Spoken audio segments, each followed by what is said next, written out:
Alright, so today I'm going to be answering the question of how good of a daily driver is my Stage 2 catless full bolt-on 2024 Audi Q3.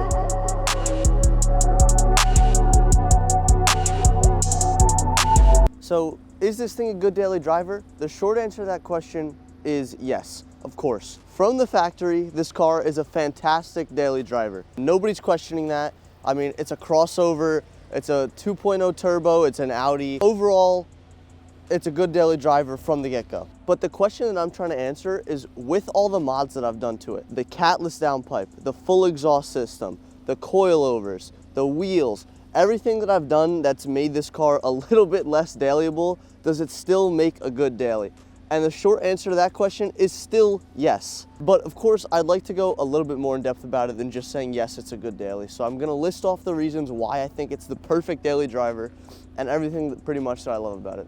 So to begin with, the most obvious thing that makes this car a good daily driver is that it's all-wheel drive and it has the Quattro all-wheel drive system. Now, I know what a lot of the comments are gonna say. This is an Audi Q3 with a 2.0 turbo, so it has a 4-cylinder engine, which means that it's not technically true all-wheel drive. Now, for everybody that's unfamiliar with that, basically what I'm saying is this has the Haldex all-wheel drive system for Quattro. What people are referring to as true all-wheel drive is the torsion system, which has the 50-50 split between the front and the rear wheels. I'm pretty sure it's like 50-50 or pretty close to it, 60-40, whatever it is.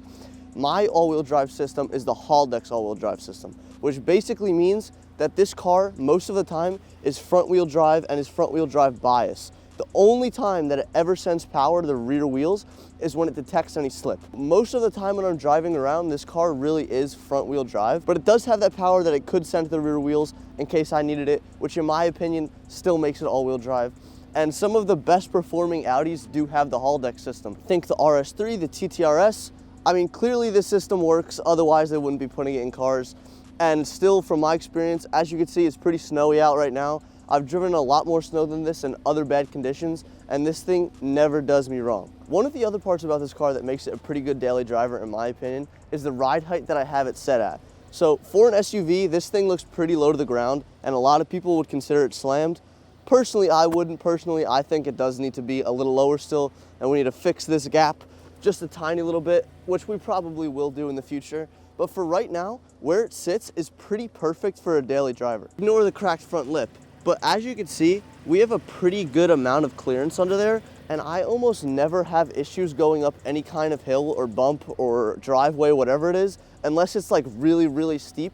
And at that point, even most sedans and coupes would not be able to make it up it without scraping. So yes, I do scrape every once in a while, but overall, the ride height and where it sits at is pretty perfect for daily driving while still looking fantastic. And like I said, keeping that daily drivability and just having no issues getting up any kind of hills and stuff like that. As much as I do wish that my car was a little bit faster, this 2.0 turbo 4-cylinder engine from Audi is just fantastic. It never does you wrong. Yes, the inevitable might happen with an Audi and I might start leaking coolant, I might start leaking oil, God forbid.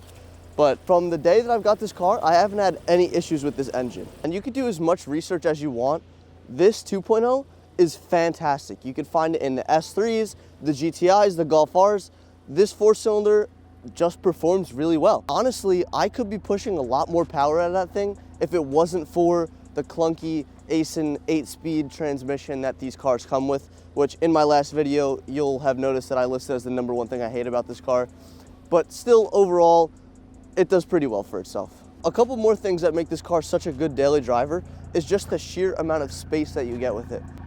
Now, right now, I have my rear seats down because I had to put wheels in here, but just look at how much space you get in this thing. Like, I fit 4 wheels, a full intake box. I had a million things in here and I had no issues at all. Like, there's just so much space that you get with it because it's a crossover, and that's one of the things that make this such a good daily.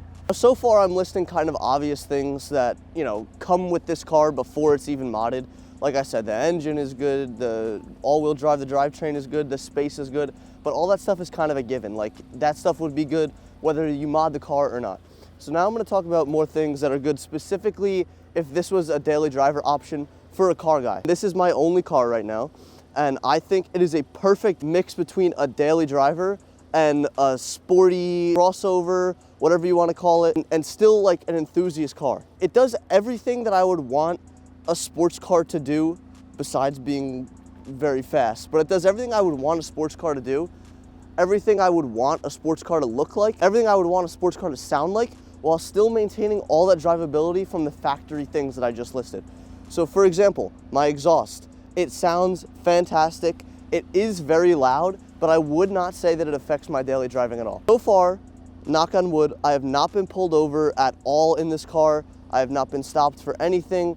And even with having an extremely loud exhaust that obviously brings a lot of attention to myself. It is loud, like I said, but it's not like ear-deafeningly loud where everywhere I drive, people are staring at me because it's so loud. I think it's a pretty solid level of audio. It sounds really good. It is very loud, but like I said, it's not to the point where everybody's staring at me and I'm just like the asshole with the super loud car.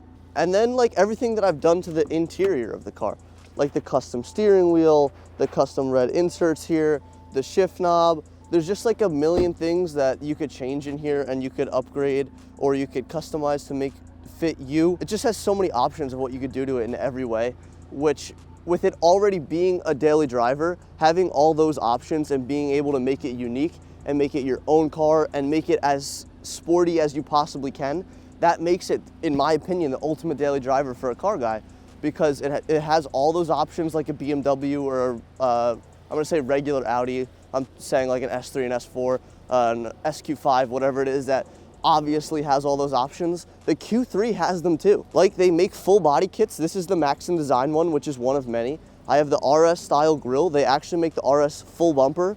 I have yellow DRLs. I have an intake. I have a catless downpipe. I have a full exhaust system. There's a million options for the interior, like I already said. Obviously you get tons of different wheels. I did custom exhaust tips on mine. There's just so many options that a lot of people don't realize that the Q3 has because nobody gives it a chance. So long story short, this car is a really good daily driver for an enthusiast, for a regular person looking for a nice car like an Audi. It's just pretty good in like every way, I'm not gonna lie. Only thing, like I've said, that is bad about this car is this 8-speed transmission. If it didn't have this Aisin 8-speed and it had a ZF8 or it had a DSG, it would be so much better. It would be a crazy sleeper if you put a bigger turbo in it, but this transmission just can't handle that torque and the shifts are really clunky. Like, this is the only thing holding this car back. If it didn't have that transmission, yes, it's still a 4-cylinder, but you'd be able to put a lot of power into it and it would be a really good car. So like I said, overall, it's a good daily driver for all sorts of different people of all ages, people of all interests, all genders. The Audi Q3, in my opinion, is one of the best daily drivers on the market for what it is. And yes, it's an Audi, it's expensive, but compared to every other Audi, it's a decent price and the payment on it is not too bad. So that pretty much sums up this video. Thank you guys for watching. And stay tuned because this car is getting a lot of changes soon. So keep looking forward to those videos because there's gonna be a lot of change coming up.